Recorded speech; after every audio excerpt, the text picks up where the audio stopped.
much things. Yes, gar like tea, gar civilized, gar say Earl Grey best. Ah, I know much. Yes, gar. Oh, come now, that is rubbish. Green tea is for the foreign constitution, not for consumption by those with discerning... I mean, gar don't like green tea. Gar not idiot, gar smart. Listen here, sir. Have you ever conversed with a purebred orc? You'll not be in for a scintillating conversation, of that I can assure you. Of course, but people will not accept a cultured orc. The very idea is preposterous. They would begin saying I was an half-orc, or even deduce my true... what I meant to say was... It is more effective showmanship for me to appear every bit the orc, and to say brilliant things. Garfield Thelonious Remington III, of pure human stock at your service. I am not orc at all. Well, one can assume that somewhere in my lineage there exists orc blood simply from looking at me. But my direct antecedents, my parents and grandparents, were fully human. Imagine their shock when I was born. You must have seen how orcs are treated in this world. It is not pretty. Though my circumstances may seem demeaning, it is better than being spit on in the streets, or being no more than a slave in a factory. I am a bit of an indentured servant of Mr. Parnell's. He paid my parents a good sum of coin to have me come work for him. Nonsense. I sold myself to Mr. Parnell over their objections. They were treated with scorn and derision because of me. My father lost his employment, reputation, and his social standing. But even then, they would do nothing but love me as their son. The coin I received from Mr. Parnell has given them a comfortable life and rescued them from the poverty I caused. I will most likely stay here for the remainder of my existence. I have nothing else to do with my life. It's not so bad, actually. The only dreadful aspect of this existence is the sheer boredom. You cannot imagine the idiocy of the common folk I must contend with on a daily basis. While that sounds intriguing, I am indentured to Mr. Parnell for years to come, as I have said. It would cost quite a bit of coin to free me from my obligations. Of course, I would find it invigorating to travel Arcanum, I believe.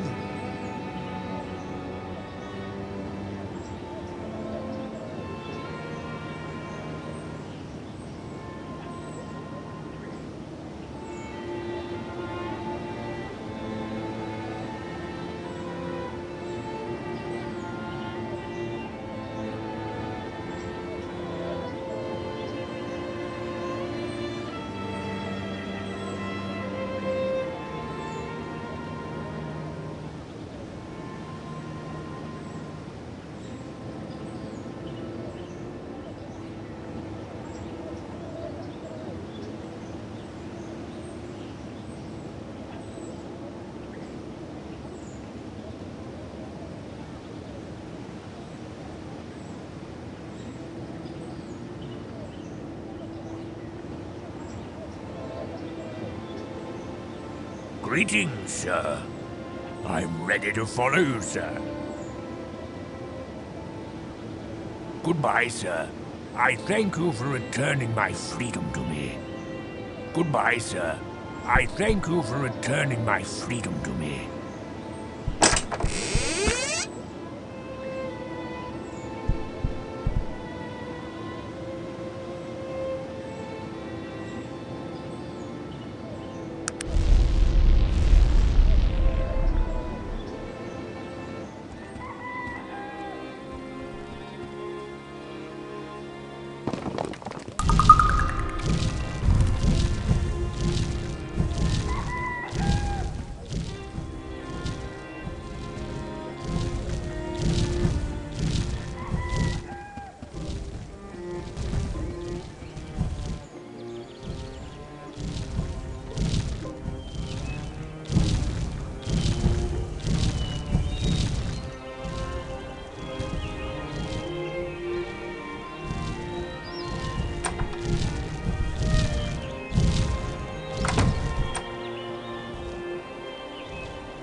I've been seriously hurt, sir.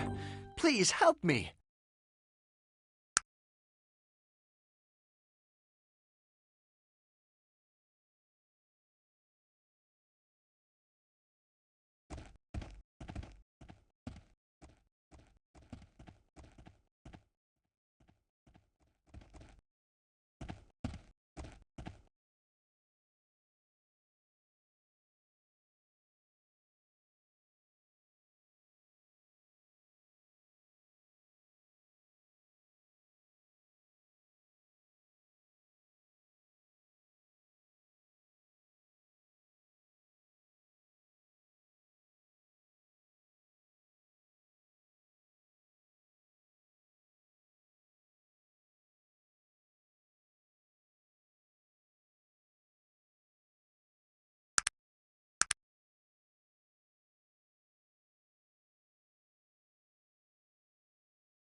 I've been seriously hurt, sir.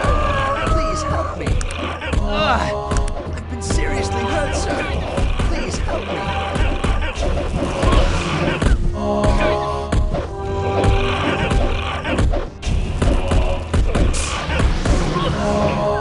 I've been seriously hurt, sir. Please help me.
What is it that you want?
Goodbye, sir. I thank you for returning my freedom to me.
What is it that you want of me? Yes, of course. I don't like leaving.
What is it that you want? I'm ready to get...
What is it that you want?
What is it that you...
Greetings, stranger.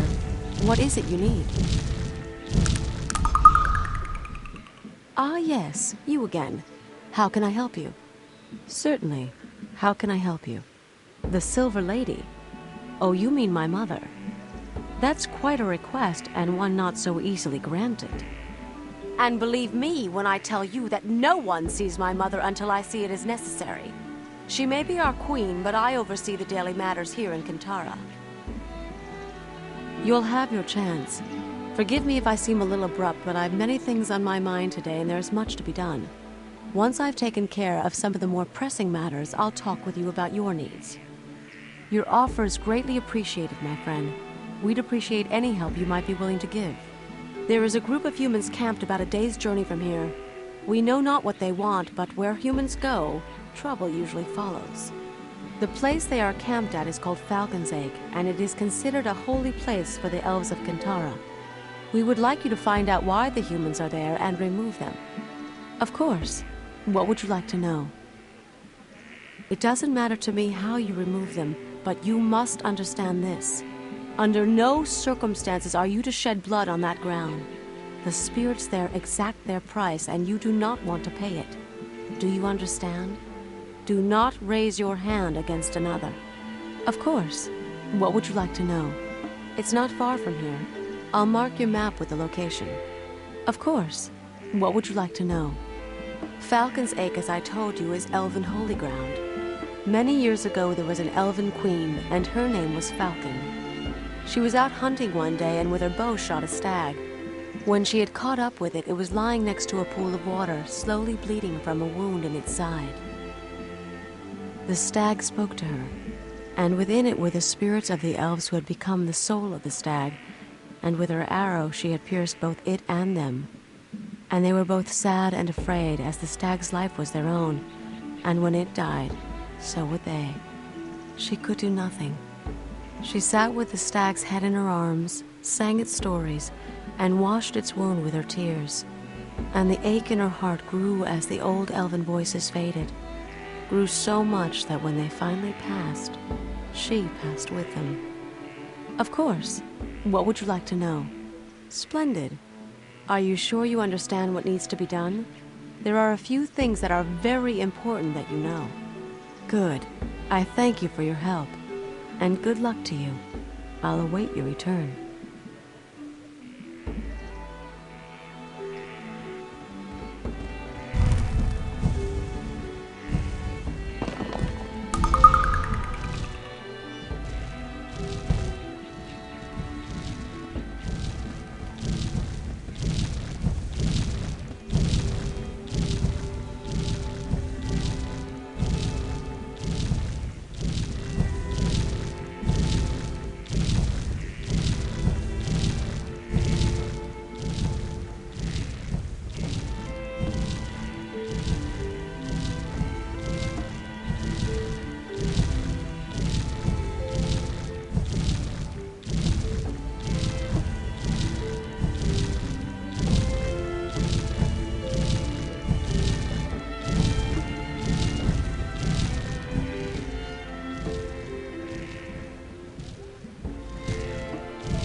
Hello again. It's so very good to see you. Certainly. How can I help you? Thank you very much. Your help in the matter is much appreciated. Now, what was it you needed to speak to my mother about? A dark tale full of pain. And it would seem that the blame lies with us, the elves. I do not, and none of the elves who live here bear it. But it bothers me very much, pulls darkly at my heart and mind. There is another possibility, one I'd rather not think of. No, you need to speak with my mother of these things. She will know what to do. She's just beyond the large door behind me. But be warned, my mother is a magical being of great power. Her spirit swims in the flow, and sometimes she is more of that world than this one. What she sees is not always what we see, so her answers might seem strange to you. Ask what you wish to know, and listen. When you're through speaking with her, come and find me.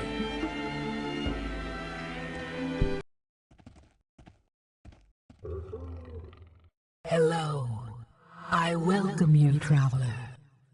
I know you've come far, and I've expected you for a long time now. Polonius Skylar. Ah, yes. I see him now, speaking with the dead. Or is he among them? It matters not, I suppose. They're all watching you. I've seen you approaching from both east and west, traveler. And you bring them with you, all of them. They've no choice but to follow. I know. We speak different languages, you and I.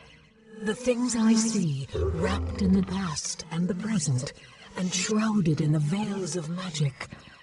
I cannot translate my visions into your own. You must listen, traveler. Listen and learn to see. What is it you seek, traveler? The living one?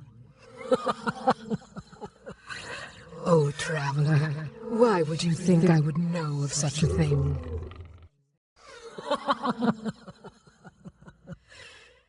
It's an interesting thing about prophecies, traveler. They're no clearer to one such as myself, living both in and out of the stream, than they are to you, walking the shore. The flow swirls around them until they are ready.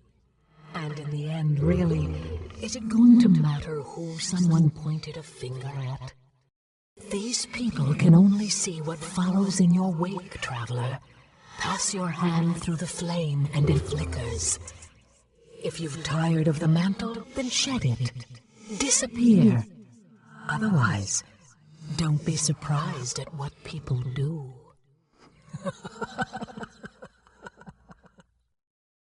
Yes, I can see them. But the ravens are circling, and the storm rages but subsides. And yet there is lightning, and then shadow, and then the storm howls again, tearing. I can't even look at it. Wait. Oh, look. They've taken in a small child with machine dreams, and hands of hinged metal, and a heart in which coal burns brightly. I don't know of what you speak, traveler. Please, listen. Try to hear with my ears. I see a flame atop a hill, burning so brightly, and below, a field of wheat around a pool of water, and the flame spitting fire and consuming the wheat and the lake, and losing itself as well. It's dark here, so dark, and the flame is here too, but this flame burns black onyx and cold, and shadow is its child. Are they here as well? I can't see that far. A plain of mirrored glass, a sky of white, a lone figure. Wait, which is the reflection? I'm unsure. That is all I see, traveler. The riddle is created by you. Do you have anything else you'd like to ask? Mingorad, an old name, traveler. Oh, a man is screaming and carves a key with his fingers, and the birds have plucked his eyes out. And the wolf watches, motionless, his paw in the air. A tear in the curtain, and only darkness beyond. A ragged wound, mended with a ring of blasted stone. A hand that sees, but is blinded. A man draped in truth, wearing a mask. And they hide, the lost children, they hide. A gray mist, even to me. But there, he runs, dropping veined and painted leaves. And the flock comes, talons outstretched, and wings of fire, and he is consumed. But the leaves... Run quickly, traveler. Find what was left behind. In the place of smoke and water, he is there. He is there. I see no more. The stream is again calm. Was there anything else? I know that, traveler. But I also know that clarity is often the child of time. Your answers lie both in front and behind. Make sure not to overlook one for the other.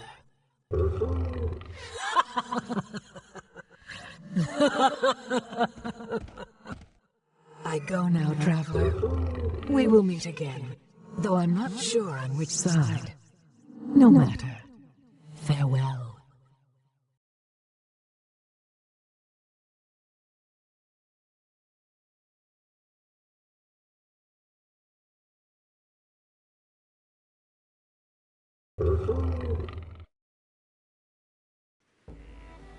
Hello again. It's so very... Certainly. How can I help you? And what did you ask her about? Black Mountain Clan. What did she see? Ravens and a storm? And why did the storm subside and then rage once again? Nothing in my mother's visions is ever what it seems. We'll have to think on this. Black Mountain Clan. What did she see? As you told her, this must have been the man you know as Gilbert Bates. She saw him because he plays such a large role in their fate. Black Mountain Clan. I'm not sure what that represents, but I know that fire in her visions often represents magic. And the water you say quenched it? Or did the flame burn itself out? Black Mountain Clan. What did she see? There are two separate visions. The flame again represents magic, but twisted somehow, burning darkly. And did you say that the Black Mountain Clan was near this flame? The mirrored plain, a white sky, a lone figure. The worlds on either side of that mirror are the same. Who could say which one is real? Odd. Mingarad. What did she see? What the Screaming Man and his key represent, I have no idea. But I do know that the official symbol for the city of Caledon is a wolf, with one paw raised in the air. I'm not so sure. Remember, my mother's visions are shackled by neither our eyes nor our time. The events she describes might be in either the future or the past. Let's look at all she said before we go any further. Mingarad. What did she see? There's something about that entire vision which pulls at my memory, especially the ring. I'll think about it further. Mingarad. What did she see? I have no idea. Interesting. That's the ancient symbol of the Malokian Hand. Do you know of it? The Malokian Hand were assassins for what used to be known as the Darien Ka, the ancient order of the dead. The Darien Ka were a shadowy group who formed during the Age of Legends. Their membership and their agenda were always very secret. I know little about them beyond the most cursory knowledge, but there have always been rumors about who they were and what they were doing. As I said, the Malokian Hand were their assassins. From what I remember of what was written about them, the Hand was ejected from the Order of the Dead on grounds of doctrinal differences. There was a small struggle, and then the Hand disappeared. There are always rumors of its reemergence, but from what I know, that's all they are. Rumors. I agree, but I don't know why they would be involved in this business. Very interesting. I don't really know, although it would seem that perhaps they are being misled. Blindness in my mother's visions is sometimes associated with deception. As far as the man in the mask who is draped in truth, I have no idea. Mingarad. What did she see? This one is the most interesting of all, and it seems that my fears may have well been correct. Do you remember when I told you that the name of Mingarad bothered me in some way? Well, I believe that may have been so because Mingarad is a dark name. A dark elf name. Do you know of the dark elves? It's a long story, but sometime during the Age of Legends, many years even before my mother was born, there were a group of elves who separated themselves. There were philosophical differences, and they were no longer welcome in our forests. Those elves became what we know as the Dark Elves. The Age of Legends refers to a time in Arcanum's history when things were much different than they are now. There was an elven council that ruled over all of the races, and magic was a large part of everyone's lives. It was a time of heroes and great good, and also of great evil. A time before the rise of technology, before the Dwarven clan wars, before the mages left for Tula. They believe that this world and all of its races are subject to elven rule. They believe that elves are superior because of our close connection to nature, our power in the ways of magic, and the longevity of our physical form. They see the other races as bumbling children who need our guidance, regardless of its severity. I believe, well, let us say that I don't always see eye to eye with those in Kintara concerning the rightful place of the Dark Elves. My role here is as protector. I will do so regardless of the cost. The elves of Kintara, in fact all other elves, believe that everything and everyone has a rightful place in the experience which forms this reality. Elves feel that very little, if anything, ever happens that isn't part of the natural progression of that state. They feel no superiority because of their advantages. That is just the role they have been picked to play. Unfortunately not. The Dark Elves are seen in the same light as everyone else. They have the role and they are playing it. I believe, well, let us say that I don't always see eye to eye with those in Kintara concerning the right. My mother's vision of the lost children was referring, I believe, to the Dark Elves. They were hidden from her because they are hidden from all of us. Through magic and isolation, we've not seen where they live for almost 500 years. There was a man many years ago who had come to the Glimmering Forest to study the elves, and I remember that he was very interested in the Dark Elves especially. There were rumors about his capture by them and an escape. As I said, he was a researcher, a strange little man, a bit overdressed, but kind-hearted and very intelligent. I was young then, a mere 160 years old. He was the first human I'd ever seen. His name? It was a long time ago, but I remember because he said it so often. I think humans just like hearing the sound of their own names. Terwilliger. Dr. Renford A. Terwilliger. I can hear him saying it even now. I don't know. It almost seemed in the vision that the flock who consumed him were more interested in the leaves. And my mother even said to find what was left behind, these leaves might very well be what we're looking for. She could mean almost anywhere. But if I were to make a guess, I'd say she was talking about the human city of Tarant. It lies in the Gulf of Morbihan, and its, what do you call them? Factories are always belching smoke into the skies. That and I know that Terwilliger was from there. You have a place to begin your search, my friend. It would seem that if you need to find this Mingarad, you're going to need to find the village of the Dark Elves. The only person who might know where they are is Renford A. Terwilliger. He may or may not be in Tarant, but it's a good place to start looking. You impress me, my friend. Few are those like you who would take this burden upon themselves. You've earned my respect. Return to me when you found the Dark Elves, and tell me what you uncover. We will have much to discuss.